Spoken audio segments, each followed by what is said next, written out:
Hello guys, magandang araw muli. Bali, mag-unbox na naman tayo ng isang item mula sa Lazada. Ayan guys. Ayan, babalatan na natin siya. Bali, ang presyo niya nga pala guys is 989 pesos. Hindi pa kasama yung shipping dyan. Bali, ano yan, yung game stick console. Mga nakapaloob na laro dyan, yung mga games sa 90s at saka early 2000. Ayan, itsura niya. Ayan yung box niya.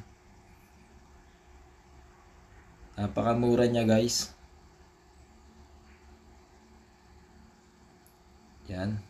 Bali may dalawang joystick. Okay naman. Bali wala naman damage. Walang crack.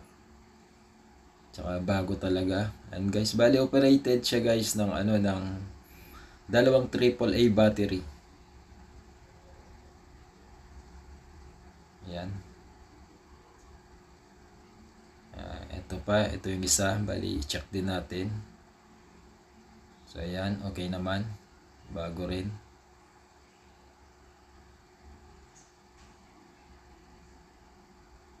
So ayan.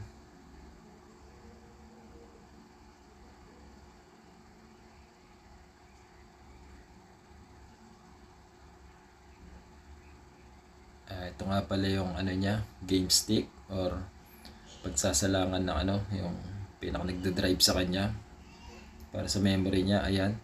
Bali, yun yung HDMI or ano ba meaning nun? Basta interface yung game stick. So yun, meron siyang USB connection at saka isang micro. Yan, tingnan natin kung paano siya. Bali mamaya sasalang natin at i-testing din natin kung talagang okay siya. At ayan, yung cord niya. May dalawang cord siya. Ito para sa HDMI. So ayan. So magiging outlet siya. Tapos inlet papuntang monitor, either laptop, computer, or TV. So ayan, bali HDMI, hindi na yung jack. Dati kasi yung mga jack ang gamit. So sa HDMI, kombinasyon na siya bali ng ng video tsaka audio. So ayan. Bali pala siya guys, meron siyang memory card. Ayan, yung memory card niya is 64 GB siya.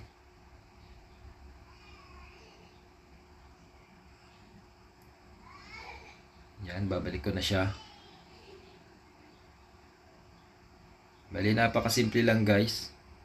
Dalawang connection lang. Ito pa yung niya, yung bali yan, yung receiver niya para sa para sa joystick.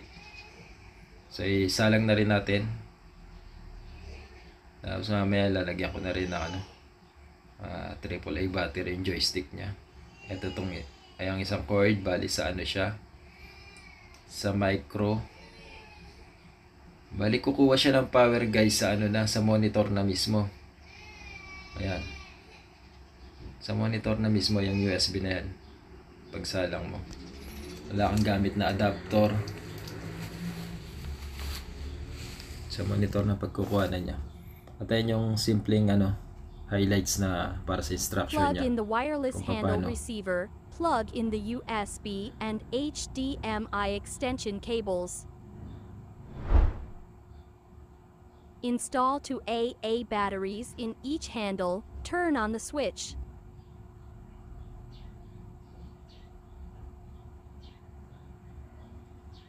Plug USB and HDMI into the monitor.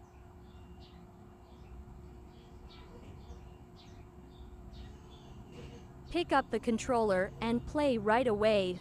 At ayun na nga guys, napakasimple lang, di ba? Sa halagang 1,000 mo, nakapaglaro ka, unlimited pa.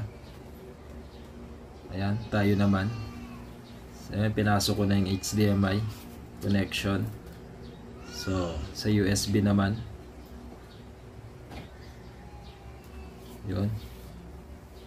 So, plug natin yung TV.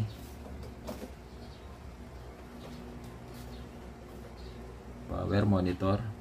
Supply pa yata yung battery. Ayan guys. So bali i-mode natin yung TV, ilagay natin sa sa HDMI. May mga pagpipilian kasi dyan eh. AB, TV, USB, HDMI. So yan guys. Yan na guys. Bilis. So check natin guys yung joystick.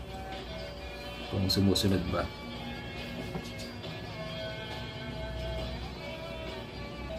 Yan na guys. So okay naman.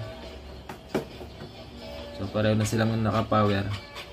So try natin guys sa ayan, Capcom versus Marvel. Ano ba yan? Siya. Early 2000 na laro.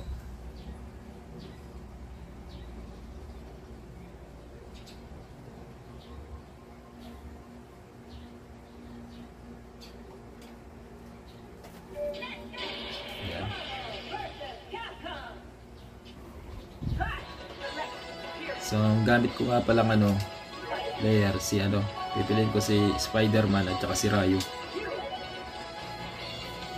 Then, lagyan natin sa easy, lagyan natin sa turbo. So, ayan, ang player ko sa player 2 ako, si Ryu at saka si Spider-Man.